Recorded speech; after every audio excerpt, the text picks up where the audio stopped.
Welcome to Tone Talks. Welcome to Tone Talks. Welcome to Tone Talks.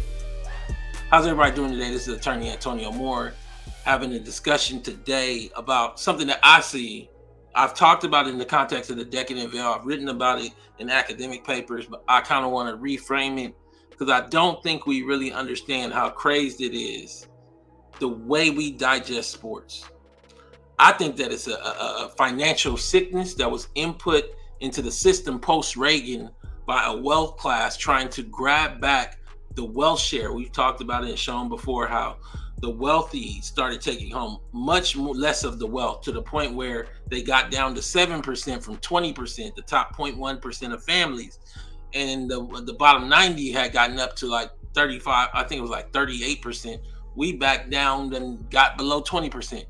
And Black Americans in the bottom half of the bottom 90. But as long as they show you the NBA players, y'all don't even digest it. There's about 500 NBA players. They show them so often it feels like a million people. We are dealing with a mass incarceration of Black males, but we don't see them on TV. So what we gonna do is take 500 NBA players and make you feel like you have access to white privilege as a result of their existence and mix them up along with Black celebrity at large to the point where you don't understand that Black people are poor in this country, particularly ADOS people. I just want to talk today. They should take it off TV in my view. It's to that point, especially with the gambling. I mean, but y'all need it at night. I don't know.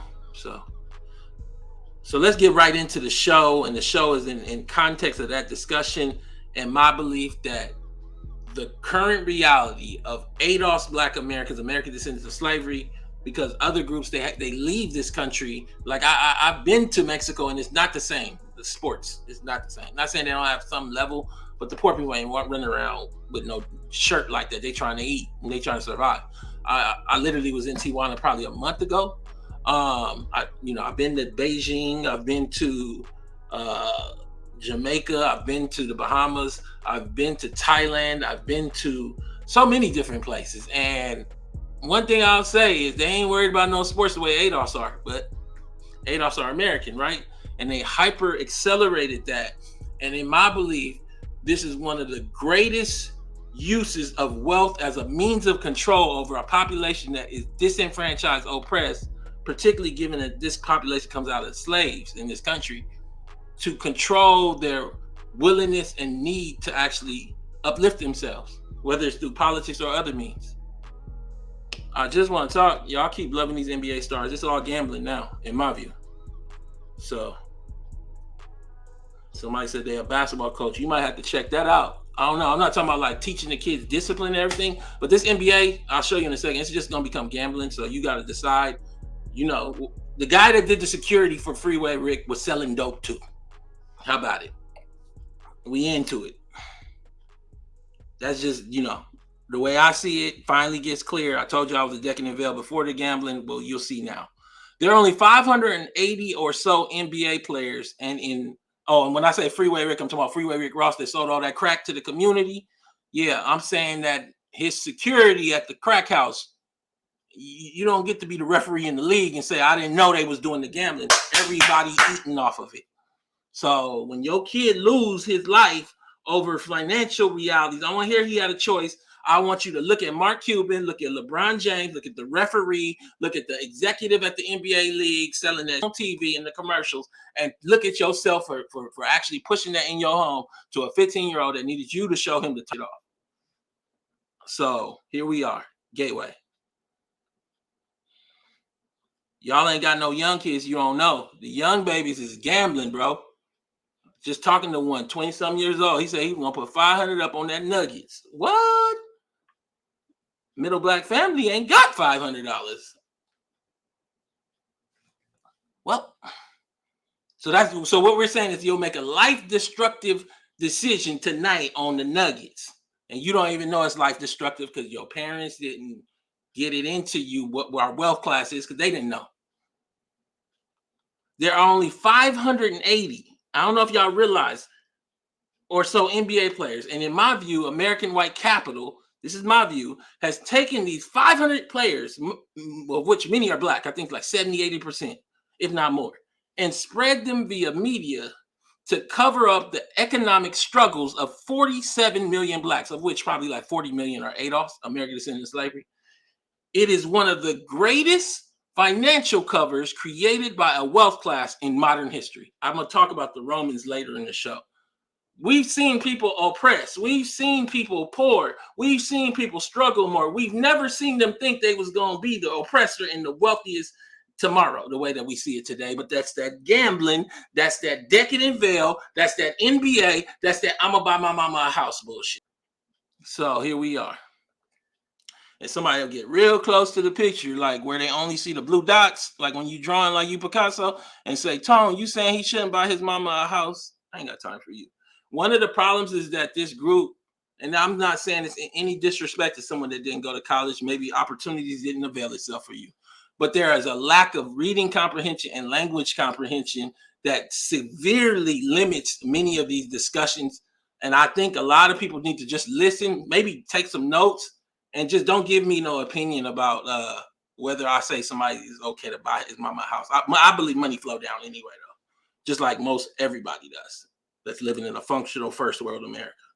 You can bounce it back up, but it flow down, then it bounce up. Can we talk?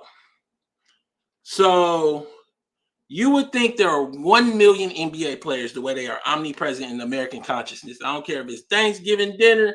I don't care if it's a family reunion. I don't care if it's a barber shop. I don't care if we ain't got no water running. I don't care if the school lights ain't on. I don't care if the kids ain't got no heaters. I don't care if the TV ain't working right. I don't care if we don't know if our rent. We gonna know if LeBron better than Michael Jordan. We don't know. We don't even know that the OMB happened, meaning the Office of Managed Budget just decided that you don't count. You don't get a category. MENA, Middle Eastern North African, the small number of people, largely that just got here in the 90s or after that, they get a category. You don't get no category. Just call yourself black till it don't mean that no more, which is probably today because it's so flat. But we don't know about that. We know about LeBron James' stats and whether Bronny made some three-pointers. Then these meme images, and when I say these, I'm talking about these. I retired my mom and bought her a house. Okay. Mama looked like a whole judge, but nonetheless, I retired my mama and bought her a house. That's nice. Why we gotta know? Why does a poor, struggling, lack of wealth ADOS need to know that? And it's not aspirational, it's not helpful. We are in the middle of calamity and collapse. It actually creates a much stress on a lot of people that are not in the NBA selling gambling. You out there driving your Uber, frustrated with yourself, not because you can't pay your rent or eat, but because you couldn't buy your mama a house because he could. And you don't know nothing about his story and all the privileges he might have had. Can we talk? Then these meme images are made and spread across social media. Creating economic confusion among Black folks, and in particular Black men, about their social status for their reason for struggling. These sports leagues cover the racial oppression that creates a financial caste. That's my belief. What the NBA and the NFL does is 500 people. There's 40 million ADOS, 20 million are Black males. If you add in the Black immigrants, it's like 23 million. You don't even see the other 23 million because these 500 people that play basketball running back and forth that don't really matter. White folks see it as sport. We see it as life.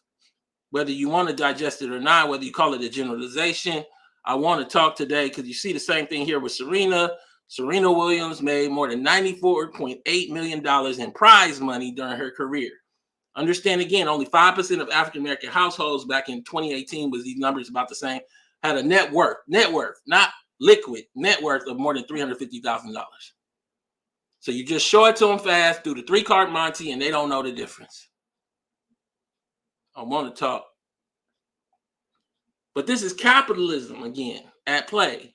Capitalism is designed to ensure that the rich and powerful are able to maintain their position by enslaving the majority world in precarious work with few rights. And what other tool is best to do that than the idea that they will be the enslaver, that they will have this money. And then we're going to talk about buying a mama house instead of talking about how that stadium you playing in was built with tax money. That stadium that you playing in any of these cities was built largely with tax money. Very few owners build their own stadium. And there's a number of other things that it does. How they sweep them out of the community because the homeless is around, get them up out of there. They're in the way. But I wrote about this in an academic paper back in 2018 by William Darity, D.R. Hamilton, Antonio Moore. What we get wrong about closing the racial wealth gap. In this section in particular, myth 9, it's a myth about black celebrities, and particularly these young basketball players that cover up that young black men are shut out of America. What you're supposed to do with it if they just paint, they shouldn't even be celebrated. It really is at that point. Is it their fault? Yeah, it is, whether they know it or not. They are being used as a beard so that all the white people can actually enjoy having all the money. And they have nearly all of it. You don't know that? That's the hard part about doing these shows is I'll say something like that and you don't know enough about the numbers to digest how right I am. So then I got to teach you the numbers. I'm not teaching somebody a language so that I can speak to them. Myth 9, the growing numbers of black celebrities prove the racial wealth gap is closing. Oh my, ain't Stephen Curry looking nice at the White House? Talking about nothing, no politics, no nothing. Probably talking about Jordan or Kobe is better. Going as far back as the early days of Motown, black celebrity has played a prominent role in the American consciousness. But starting during the early 80s, the image of the position of overall black wealth came to be projected through the lives of a small set of famous black Americans. Unfortunately, from the Cosby Show to Michael Jackson's platinum albums to Will Smith's meteoric rise to the present day mega couple Jay-Z and Beyonce, black celebrity has masked black poverty rather than contributed closing the racial wealth gap. No other ethnic or racial group, not Asian, not Latinos, and not whites, have been framed so dramatically through the celebrity status as black Americans. Despite recently released Federal Reserve data, the median black family has a net worth of about $17,000. That 17 drops all the way down to like 15, 1600. You take them clothes, that TV, and that car out. So they out here giving us the image of opulence and pasting it with this black male that in the general society is shut out and tied to a legacy largely of American slavery, and that's why he's shut out. And then you want us to do politics, and you saying why we can't get no politics? Because it is. I called it the decadent veil. Now it's the decadent veil with gambling in it. How many steps we got to go? Your son got to lose before we know? 310-388-3499. Please support this channel. Please share this video. Please subscribe, donate. And also donate on Patreon or on Cash Out Tone Talks or tonetalks.net. But subscribe and share this because ain't nobody else talking about this. We got to talk about every lyric in Kendrick's rap or Drake's. Ain't nothing wrong with a little fun, but it can't be all fun in your life. Lord. Wealth and poverty do not exist in an unfortunate but innocent juxtaposition. They endure in a close dynamic interrelationship. And my argument today is that dynamic is this. If we sell enough of y'all on the idea that the reason you struggling is because you didn't get enough basketballs up in the air, or you weren't good enough, that you won't understand that you were shut out from the day you was born because of the moment you was born. You was born post-boomer. You was born into a new depression, a silent depression. They got a whole thing in China right now where the young people are doing something called lying flat. Go Google it. Chinese lying flat. They are saying everything in the economy wrong. I'm going to lie flat and hopefully they can fix some stuff so I actually can live a good life instead of banging my head against the wall. But you don't know no different because this on TV. This shouldn't even be on TV. It should be banned. This type of advertising should be banned. And anybody that does it should be looked at with a certain ire. I said it. Yeah, they tired. And their parents got money and they lying flat. We living in a crazy time. Now, they showed car insurance was the #1 riser. And you don't get nothing for car insurance. You get the protection of possibly using it. But like in actuality, you get, and it went up 22%. It was the biggest riser in inflation a few months ago, year to year. Wealth creates poverty and relies on it for its own continued existence. Without the working poor, how could the leisurely rich make do?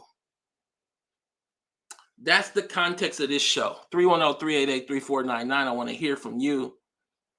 And the context of this show, going back to the first image, is how did you let 580 people get that are now selling gambling? Everybody's in the gambling business. Let's get honest. I know y'all didn't understand the decadent veil before the gambling, but maybe you do now.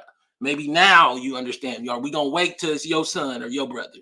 But they are used to allow white America that owns almost all the wealth to keep a control mechanism on ADOS black folks so they don't complain, they don't do politics, and even beyond that. Because you see them on TV. So like, we got money. He bought his mama a house.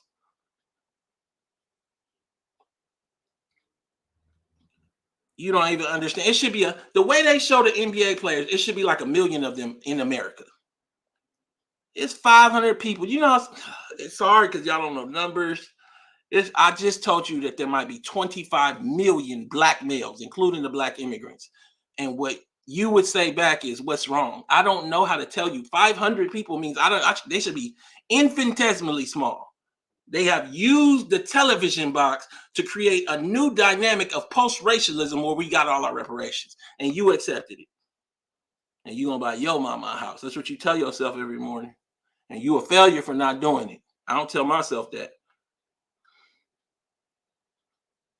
Can we talk? You brought gambling to my attention. Now I see it everywhere. Yeah, it's gonna get worse. This is just the beginning.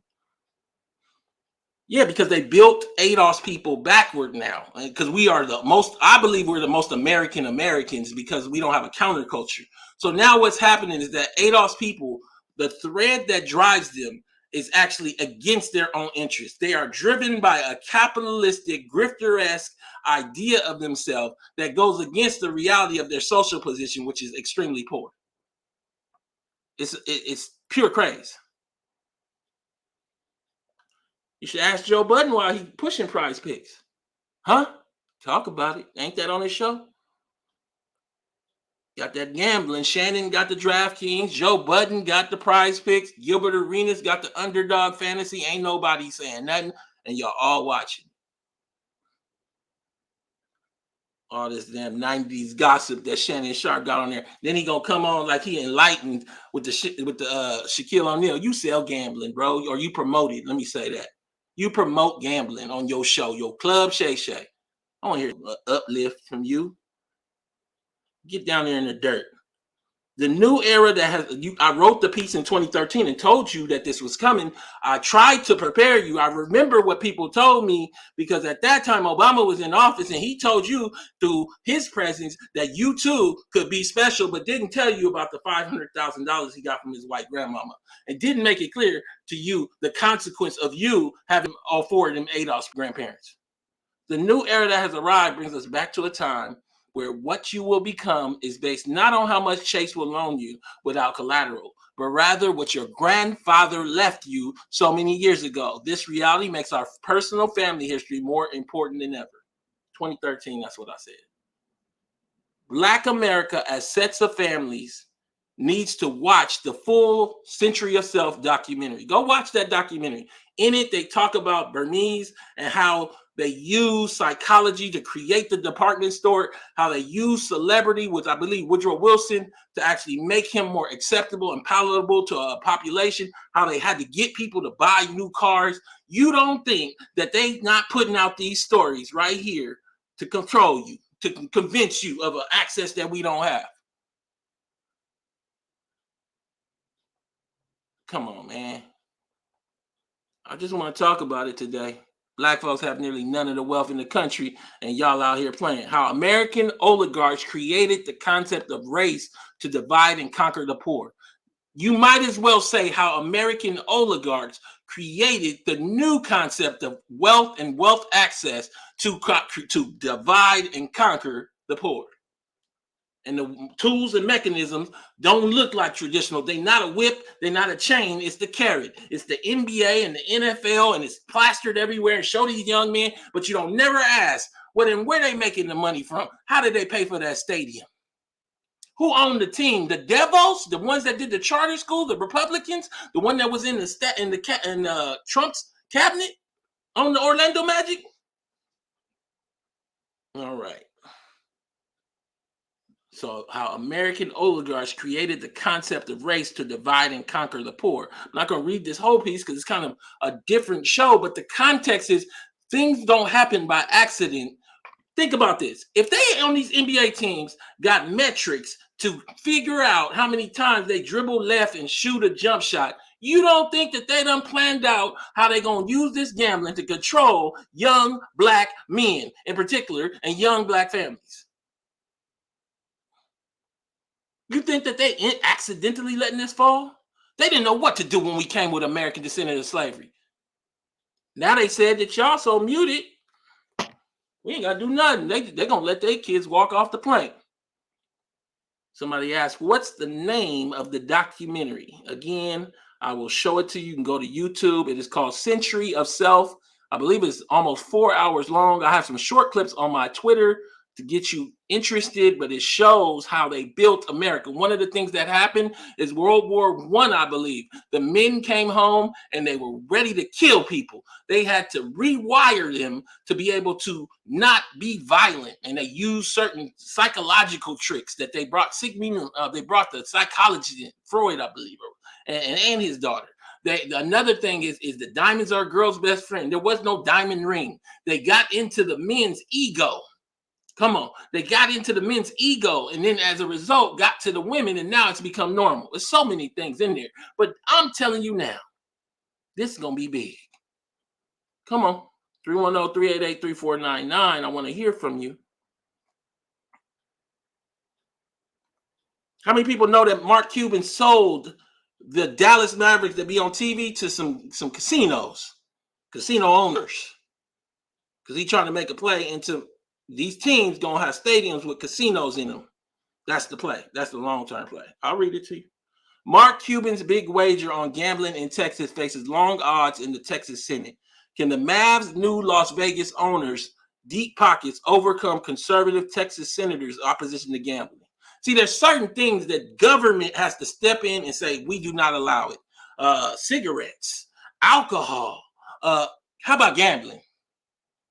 Gambling ain't nothing but addiction and a way for the wealth class to take back wealth you ain't got to give and trick you into thinking that you have some skill. That's why you're not going to lose. House always win. It's you. It's you. You think you him. You think you him right here, but this you right here. Coming back to us with these sad stories. Can we talk?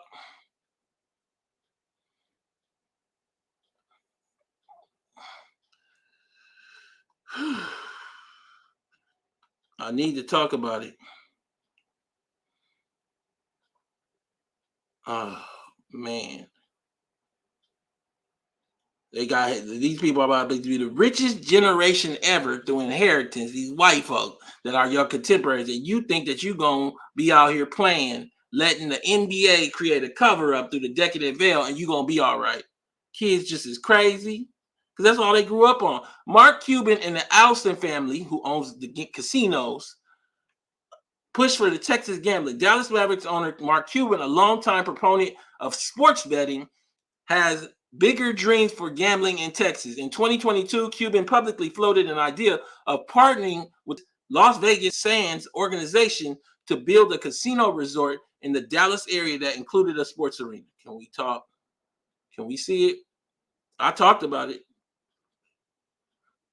This is Mark Cuban that sold a chunk of his NBA team to a gambling family that's trying to legalize gambling in Texas. So Mark Cuban has something to say about Trump. I'm not a Trump supporter, but I'm saying I don't see the difference. I'm sorry. I'm tired of these people that are billionaires, that all the policy to become billionaires, that do the gambling and all kind of tax breaks, and then want to talk about Trump as if they're not part of the same ecosystem. This is Mark Cuban that sold a chunk of his NBA team to a gambling family that's trying to legalize gambling in Texas. Cuban is a political snake oil salesman. That's my view. Gamble apocalypse. We let Mark Cuban play games around being politically liberal. Mark Cuban says he's not voting for Donald Trump. So the same guy that's trying to put the gambling in Texas right now wants us to like view him a certain way because he's not going to vote for Trump. All right. Las Vegas casino magnate Adelson has the power to prompt Mark Cuban to sell his beloved Dallas Mavericks, but it is her $33 billion empire and considerable influence with Republican lawmakers in Texas enough to bring legalized gambling to the Lone Star State. So he buying into her network and also her gambling skill, and then he gonna tell us he didn't know what's going on, and he tied right in. Ain't that white folk? Mark Cuban's Mavs sale signals big change for pro sports franchises back in January 17, 2024. I know a lot of y'all don't even know. So Cuban is nothing if not shrewd, and that raises the question of why a guy who so clearly loves his role as owner of a basketball team would sell out. And more to the point, why now? In December, the National Basketball Association approved Cuban's sale of the majority stake in the Mavericks to members of the Adelson family who control the gambling empire, Las Vegas Sands Corp. So when Kyrie Irving tell me all this stuff that's supposed to be, you work for gambling. I don't want to hear nothing about no speech or nothing. That money that they're paying you, you work for the gambling. The transaction, which left Cuban with 27% of the Mavs, valued the team at more than $3 billion, about 10 times what he paid for. See, you'll see black folks that read this, especially I find it from black males, high school educated or less, that have listened to a lot of hip hop that will read that and say, he got up, he made money. No. The valuation is tied to that stadium and to this projection around that gambling. So if you want to make that kind of money, then have at it. The reason I know is because he's going to tell you right now. Cuban has been vocal, if not totally convincing, about why he sold. He sees real estate expansion potentially into casino operations as the future of NBA franchises. Before I read, let me go back to the top and ask you. You retired and bought your mama a house. Did you know that you bought it with the money that's going to come from the gambling? So why we got to read about it? Well, if he didn't know, I don't care if you don't know that because you out front of Freeway Rick's house. If you out front of the Snowfall house, they done took this and they done pulled all kind of hustles on us. And I'm telling you right now, you got a question.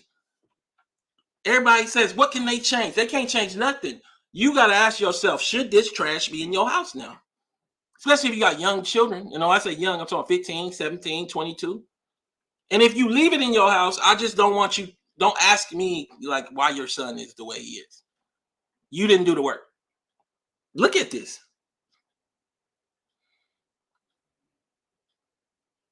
I'm telling you right now, most of y'all don't even know your sons or your brothers or even your daughters in some cases have gambling debts because y'all don't talk. Let me finish this section.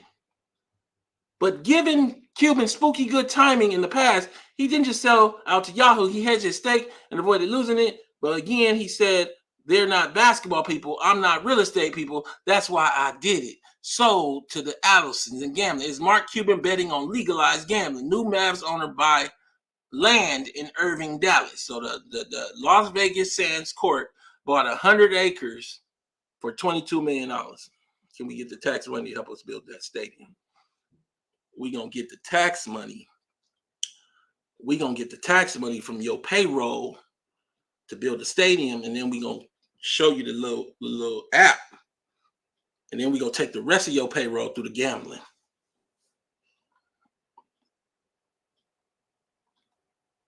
And then y'all they're going to pay a massive amount for ad campaigns that push this, and you ain't got nothing to eat, and you so frustrated because you didn't buy your mama a house. But you don't know that he bought his mama a house with the NBA money that's tied to the gambling now, which is your money. God damn it. He bought his mama a house with your money.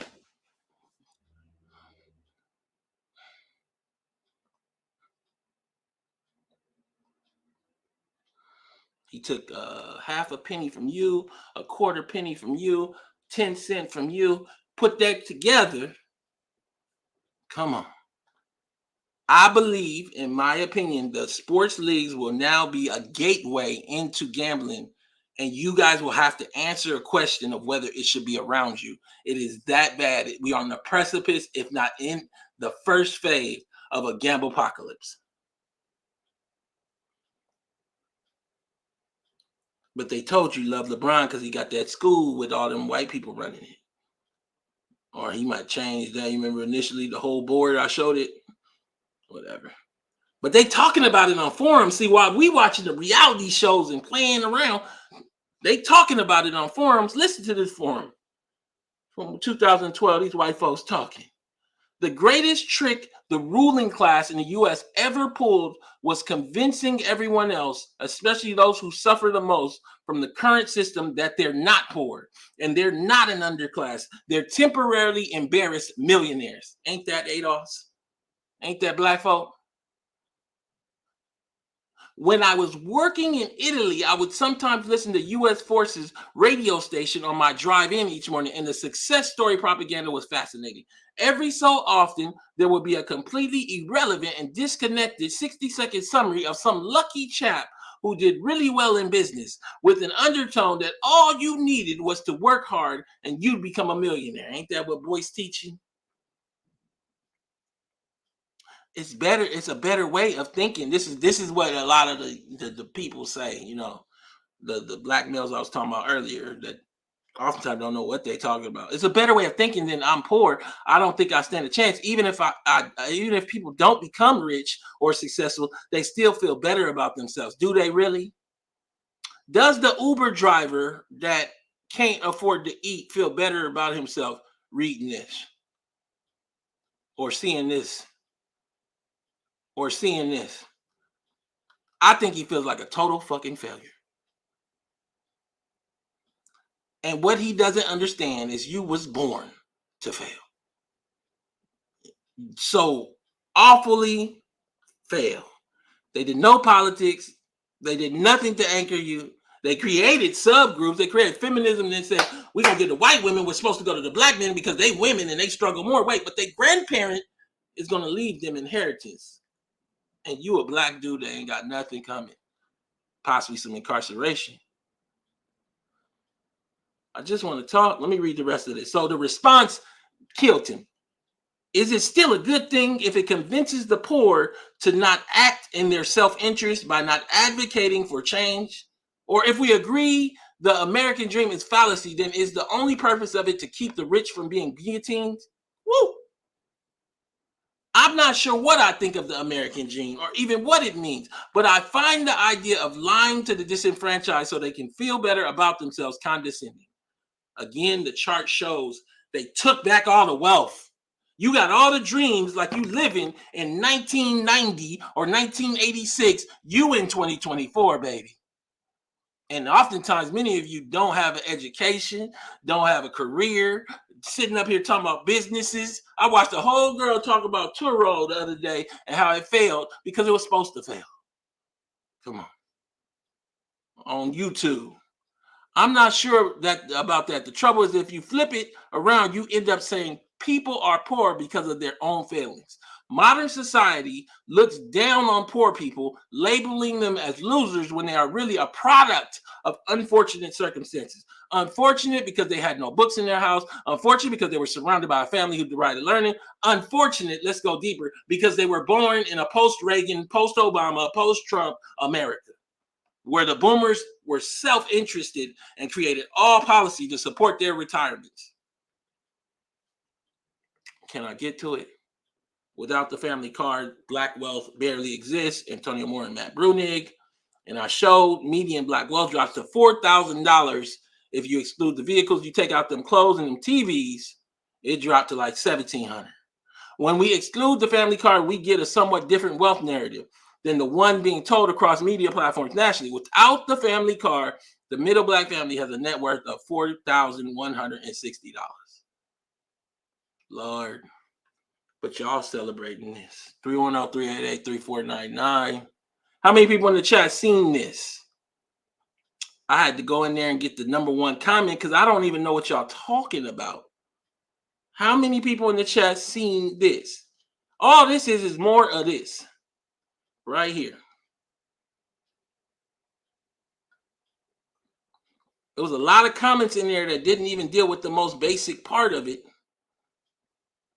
So what is this? So supposedly a 28-year-old investor, Aristotle, that ain't his real name, but Aristotle just purchased a $3.655 million commercial property in cash. Wait, they didn't left out that property was likely distressed and held the wealth of a bunch of black people that have not gotten their money back from the Tulsa Real Estate Fund. So what kind of celebration is it, even if this is true, which I find it hard to believe, but whatever.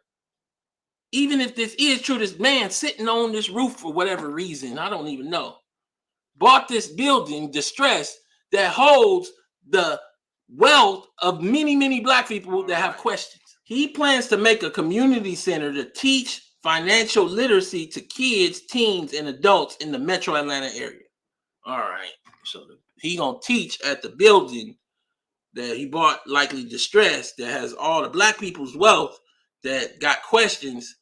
What is this? But then let's go further. I went over to his Instagram and he's selling sports betting or some kind of information around sports betting tied to it.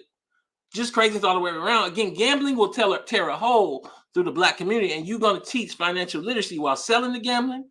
You can't do both. It don't make no sense. And where's Jay Morrison at with the Tulsa Real Estate Fund investor money?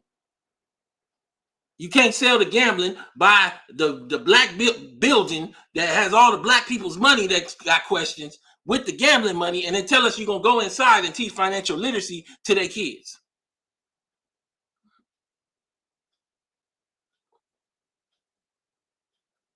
But this is the con of it all.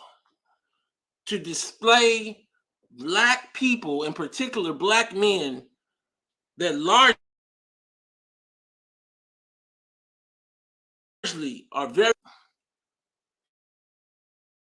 grad. This ain't no Columbia grad, UCLA grad. I mean, they wouldn't even have the money in their hand like that. This is some goofball craze. And what you see is that white capital, the executives behind all of these people are spreading across black males an image of access that they do not have nationally. This was a national commercial that I'm showing you right now. I just want to talk. And we got Jay Morrison, the Tulsa Real Estate Fund, and ain't nobody asked no questions. Where is the $11 million that the people need their money back? You paid yourself all this hundreds and thousands of dollars back pay and forward pay, did all this marketing. Where is the $11 million? Because my man said he owned the black house or whatever, and he paid cash. So he brought in a duffel bag. But this is the image when you write the article, how growing up poor could make you rich. Many self-made millionaires. They don't give us the number. That's a lie. I just wanted to talk today. I know it's a lot of people listening and they just taking in the material. This ain't one of those. But if you show us these NBA stars, these young black men, we forget to ask, who are millionaires? They white folk all across this country. Fewer self-made millionaires than you think. A problem? Question mark? You telling me with that mama with the alcohol problem, the one that had you too young and didn't save nothing and took money from you, you finna be a millionaire in this America where people got, like Nicole Hannah-Jones got the Rotary Club number. You know, she still ain't answered whether she got the Rotary call from the granddaddy. You finna be a millionaire when you can't even take control of your own ideas. You know, we put it in the Times, ADOS, and then she said DOS. 5 years later, they said that's okay. The reality is there are no self-made millionaires.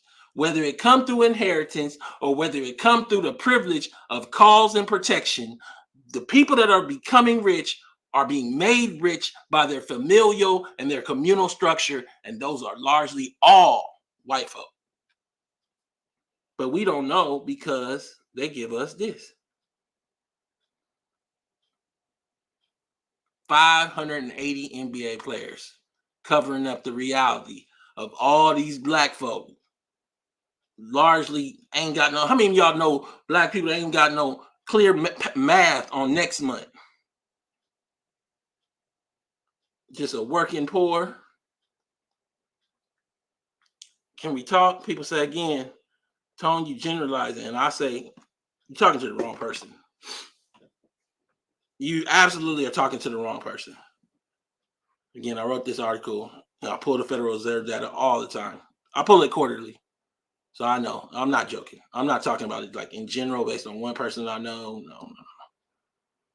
Let me read this article again for you, some of it. Fewer self-made millionaires than you think, a problem, question mark. Again, this article is out of Financial Samurai. He gives all kind of advice on investing. Conversely, a significant 28% of respondents stated that they grew up in affluence with the benefit of an inheritance. Furthermore, 46%. Let me see if, no, actually it starts here.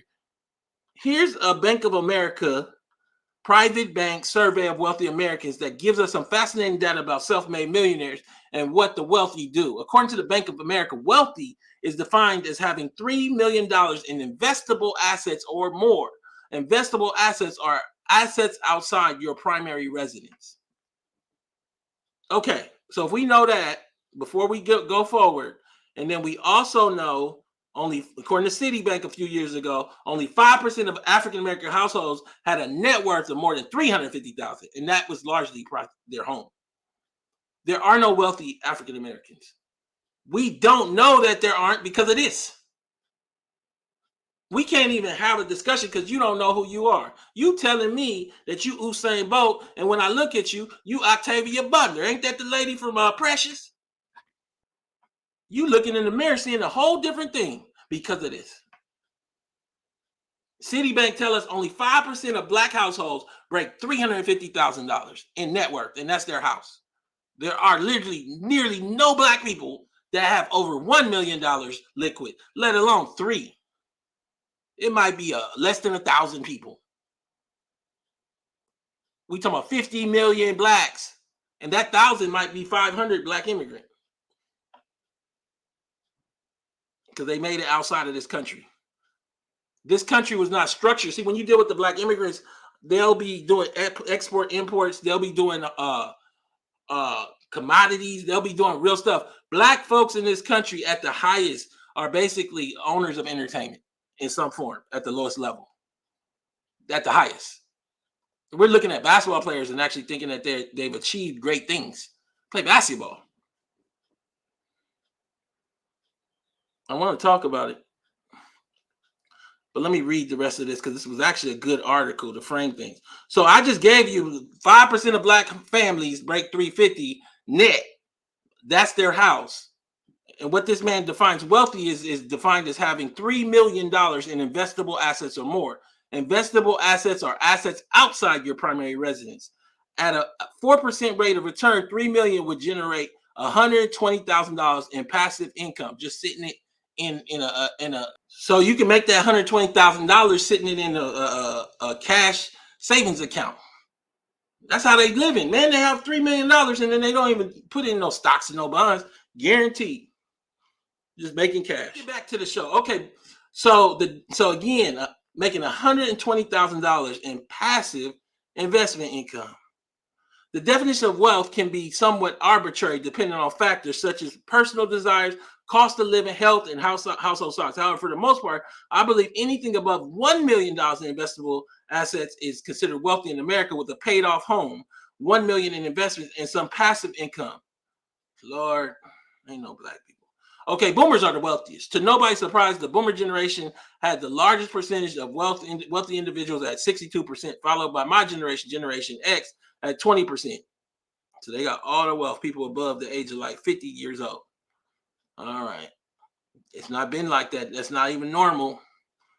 Less self-made millionaires. The most surprising revelation from the survey was the following information. Only 27% of respondents claimed to be self-made. But what we found is this right here. I don't want to read this whole thing. The percentage of American self-made millionaires are actually, and this is a comment, less than 5% because of analysis such as BLA conveniently omits social capital, human capital, non-cash economic capital, social capital. Some people are given opportunities because they are members of a certain group or network because they won the birth lottery. White folks get phone calls we don't know about at the Rotary Club in that white church. Human capital, born to college-educated parents who pass down their high IQ genes. Non-cash economic capital, grew up in stable homes, communities. But there's also a negative capital that comes when you born with them faux ADOS grandparents because the dice got to come up. The dice got to come up perfect for you to get off. Especially in a time like this. Can we talk about it? Caller, what's your name? Where you calling from? Hey, John, this JR from Seattle. Give me your take on it, JR. I'm just trying to understand because I feel like they took these NBA players, spread them across a collapsed ADOS black male population, and basically now we don't know no different. We think that this is normal, and this is the most dysfunctional thing I've ever seen.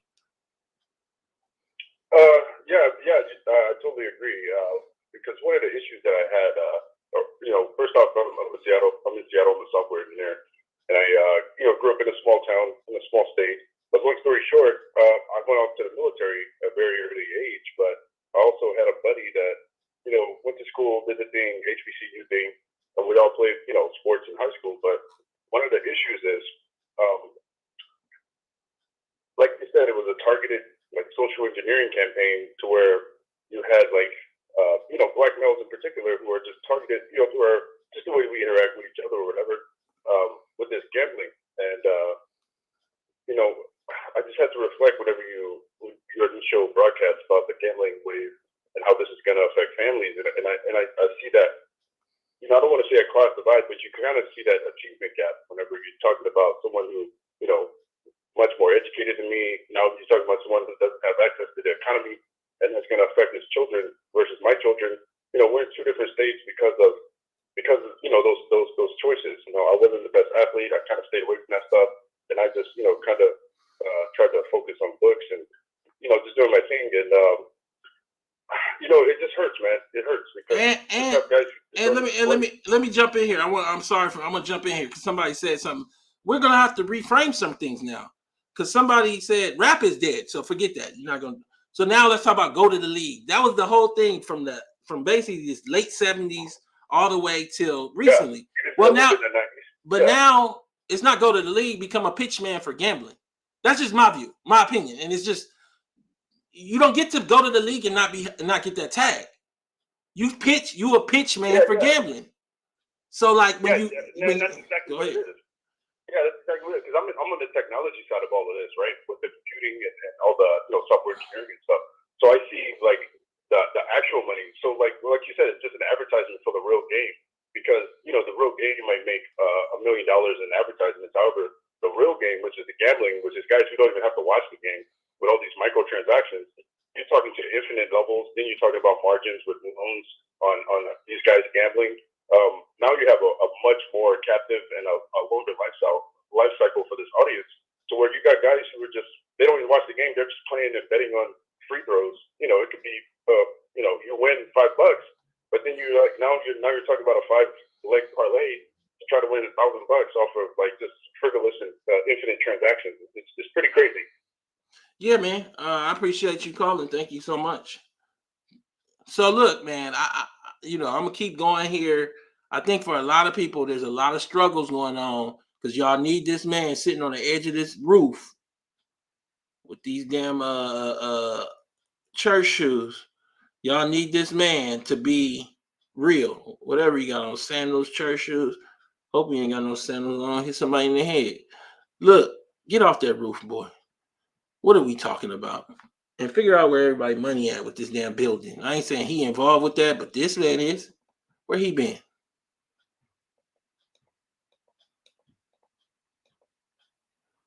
But we go back to the Roman social pyramid and we start to understand how they had a structure.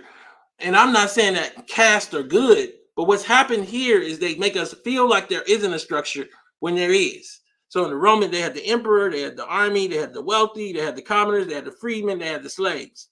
But what America has decided to do is make it seem like they don't have this structure when they do. And they have it at a much more calculated level because of technology.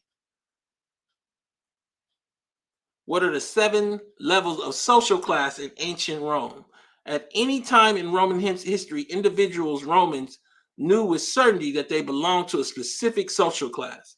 Well, what they've done here is they kept the class, but then they took away the belief.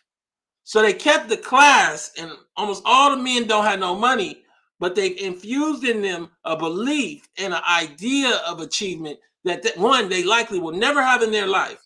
And number 2, more importantly, keeps them from doing the politics to demand for stable communities. Because they just want to be somebody lording over somebody else. In some cases, they're born into that class. In some cases, their wealth of their families ensured their membership, class, economic structure, and the economy. Because of the city of Rome itself dominated and directed the form and function of the huge international economy, the class structure at Rome exerted a huge influence on the operation of the network throughout the empire. Usually an official appointed at Rome governed a province and would inevitably expect the economy and class system of the sort with which he was familiar. Furthermore, he had the authority to shape and guide the local economy so it would fit the Romans' plans. The Romans recognized several different classes in their society, while Romans of the various classes were not legally bound to particular professions or barred from others. The force of tradition and social pressure meant that in practice, Romans of a particular class will most often occupy certain positions and perform specified types of work. Now, I'm not saying that I want to celebrate Rome. What I'm saying instead today, here right now, is what they did is they kept all the superstructure, but then they use a veneer, a beard of sort, a cover, a decadent veil, to make it seem like we don't have a society of nearly socially impotent, socially collapsed, financially non-existent black males under the age of, say, 50. And then you don't even know because 500 NBA players are omnipresent. If you don't get out of here, caller, what's your name? Where you calling from? This is Zacchaeus calling from the Gulf Coast. Give me your take on it. How I'm looking at it is exactly what you said. It's just a mask to cover up what's really going on. And all our kids are just looking up to a $40 million play because they can't take their money and do something with it that's productive to the black community. I said this, now, caller, before you jump. I said this before. This is so stupid that these people are receiving the sum of money that you only receive in stock. Like when you work as the CEO of like Chrysler, I want my money in stock because don't nobody want to receive that as taxable income because they get taxed at the state level and also at the city level based on where they play. So they're giving away half of their money. It's the stupidest thing. They're at a scale where it no longer makes sense for them to receive this cash. That's the level. They should get equity, but the owners don't want to give them equity. So we have an impasse. And they don't even know because they not really those people. Those are not wealthy people. Wealthy people do not allow themselves to receive $50 fucking million in cash and be taxed as employees. Give me equity or we ain't having no game. And if we don't have no game, everybody don't eat. But I'm just saying, they selling that gambling. Go ahead. I'm following. I was talking to a guy that I was training at work about the sports gambling, and he's trying to tell me that even if we take it away, people are still going to do it illegally. Now, I live in an area where there are 13 casinos. Okay. 13. And sports gambling is in every one of them. Yeah. And the main people that I hear about sports gambling are the young black people that I talk to. The older black men too, but usually it's the younger black men that I work with. And also to that guy, no, they'll be able to put it in apps. That means they get access to the distribution networks that are above board. It's like comparing pre-prohibition alcohol to Miller and to Bud Light. You can put it in the stadium. That shows a lack of social comprehension. At that point, it's no point in even having a conversation. He don't have the tools to have a conversation. It's like having no teeth in your mouth and eating a steak. You can't do it. Right. Yeah. So you're absolutely right. Look, at this point, Tone, I'm thinking about starting a sports gambling recovery group. Come on. Because, like I said, I live in an area where there are 13 casinos within 10 miles. I think we're at the point where, yes, we can try to get it taken away, but we also have to have something that's kind of like a mental healing, like a sports gambling recovery group. Well, I think that what's happening now is we need people to be picketing at the game with Mark Cuban. We not. We acting like it's gonna be okay until it's your kid. Or at the event, when your kid brings up gambling, slap his ass in the head. I don't know. I'm not advocating violence, but you need to treat that shit like he just said, I'm gonna do some crack later on. Whatever you would do in that instance. Look, I've been trying to do some local politics ever since I've been watching your show. I've been watching for like 2 years now. And beginning of this year, I started getting active. I joined my local NAACP, right? The president of my local chapter, every time I try to talk to him about ADOS and sports gambling, he changed the subject. Yeah, because people eating off of this. Anything that I talk about.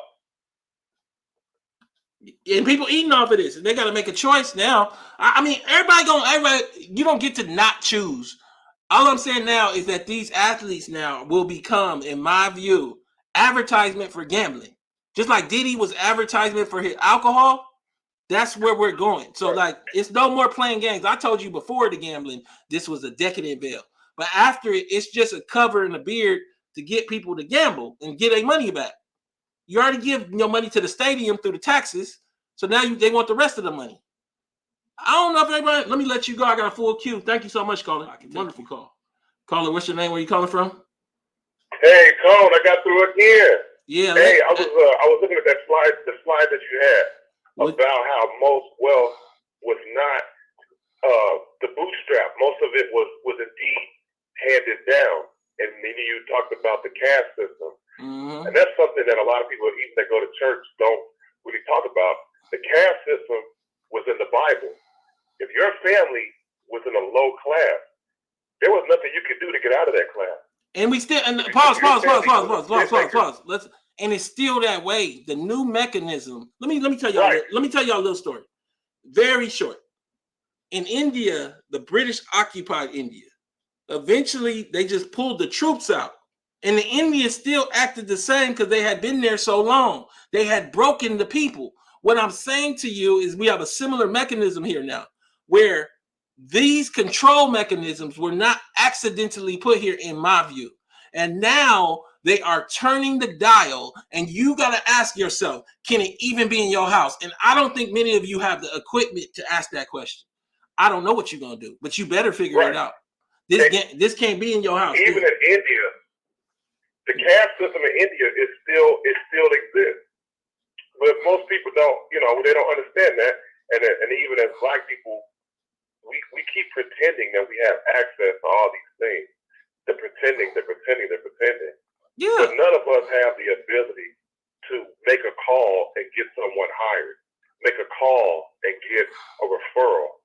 Those are the things that determine if someone really has access to wealth, not their ability to buy something. Or hold this money in their hand. Or hold this money in their hand. This is goofy money. It's just nonsense. Caller, let me take the last caller tonight. Thank you so much. Caller, what's your name? Where you calling from? What's going on, Mr. Antonio? This is Christian from Fayetteville, North Carolina. How you doing, sir? I'm just trying to understand, like when we look at this thing, Black folks, they really don't understand that they poor people. And like, I believe that the main reason is that 580 NBA players, and then there's so many NFL players, and they multiply it by the use of the television. This is the first generation that really has to deal with the onslaught of technology from birth to death. You got to remember, your grandma didn't have this when she was born. This happened during her life, mostly during the later stages of her life. we are not dealing with it well. Capital understands that we do not know the difference between television and life. So they use television to multiply very aberrational people into millions rather than the few hundred that they actually are. And you forget who you are in the mesmerization, and I know that's not a word, of it all. Go ahead. No, you're absolutely right. Actually, to go along with your point, I wanted to tell a real short story. So I remember the way that it seems like America looks at black people is the way that I remember my parents looked at me when I was a little kid and I had $100 in my possession for the first time. And I kept running around saying, "Oh my God, I'm rich, I'm rich, I'm rich." And they just thought it was the funniest thing because for me, I never had that money before, but they know that's nothing. So I work for Sherwin-Williams, the paint company.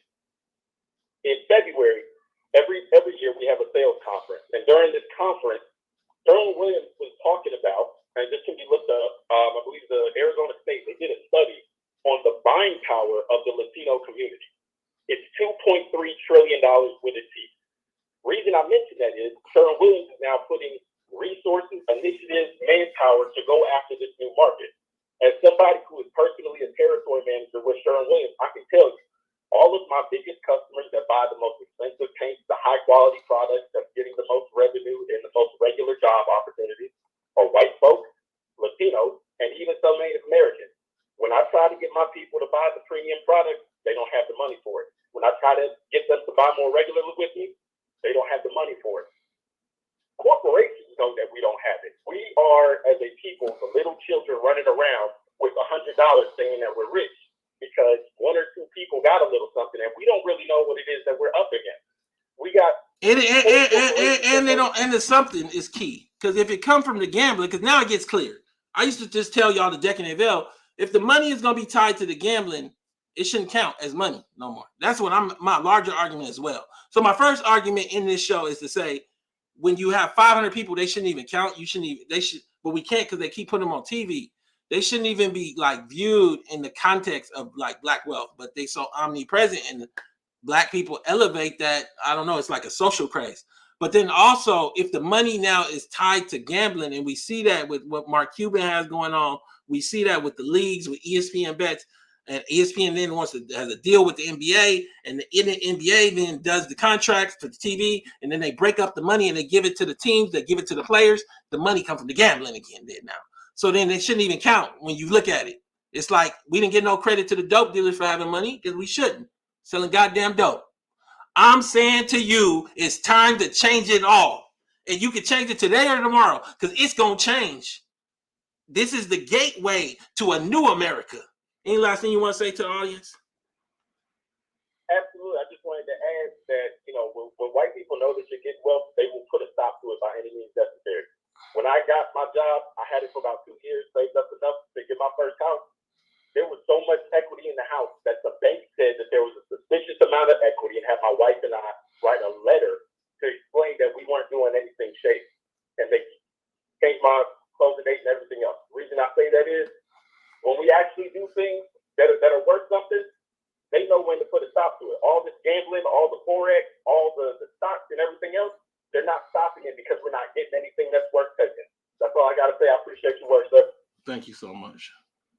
Look, I just wanted to have a discussion today about all of this and basically tie in how 500 NBA players in particular, the NFL as well, are being used to cover up the situational struggles, the financial collapse, the lack of access of millions. And when I say millions, I'm talking about 23, 24 million black males, 47 million blacks overall, as long as we got these stories and these narratives. Now, somebody might say, are you saying that he shouldn't buy his mama? I don't care. I just don't want it in the news. I want in the news the reality of the black families that have no wealth that can't eat tonight, because that is the narrative all across this country. It's not some, it's not most, it's damn near everybody. And you can tell yourself, or you can be honest about the cousins you don't talk to. I know it because I know the numbers. You don't know it because you don't talk to your cousin. This is Tone Talks. Please go to tonetalks.net, subscribe, donate, and share. Make sure you support this channel. Please, please support this and share it because nobody else is having this discussion. We out.